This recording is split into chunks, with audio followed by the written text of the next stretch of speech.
दंडवत प्रणाम. आज आपण एका अत्यंत महत्त्वाच्या प्रश्नावर चर्चा करणार आहोत. तो म्हणजे मुलींना उपदेश द्यावा का? आणि त्याचसोबत अनेकांना प्रश्न पडतो की मुलीला उपदेश दिला आणि लग्नानंतर जर मुलीला महानुभावपंथीय घर मिळालं नाही तर तिच्या उपदेशाचं काय होईल? असे प्रश्न अनेक पालकांच्या मनात येतात आणि येणं स्वाभाविक आहे. पण जरा शांतपणे विचार करा. मुलीने उपदेश घेतला तर काय होणार? उलट तिच्यावर चांगले संस्कार होतील. कोणत्या पालकाला वाटतं की आपल्या मुलीवर चांगले संस्कार व्हायला नको, हो की नाही?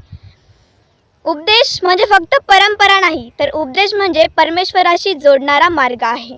मुलगी कोणत्याही घरात गेली, तिला पंथीय वातावरण मिळालं किंवा नाही मिळालं, तरीही तिच्या मनात असलेले संस्कार, श्रद्धा आणि उपदेश तिला आयुष्यभर योग्य मार्गावर चालवत राहतात. उलट अशी मुलगीच पुढे जाऊन आपल्या सासरच्या घरातही चांगले संस्कार निर्माण करू शकते.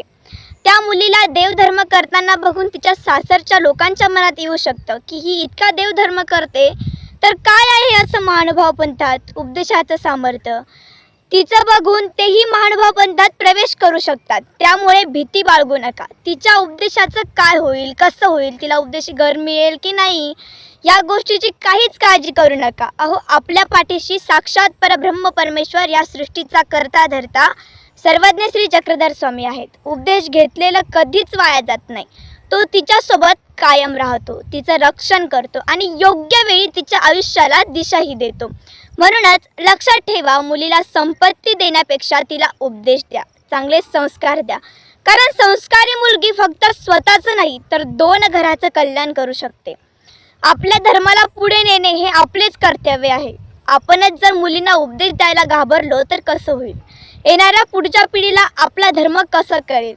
जर आपण आपल्या मुलींना उपदेश दिला तर ती पुढे तिच्या मुलांना चांगले संस्कार देऊ शकते. ते म्हणतात ना, जिच्या हाती पाळण्याची दोरी ती जगाते उद्धरी. जय श्री चक्रधर, जय महानुभाव. दंडवत प्रणाम.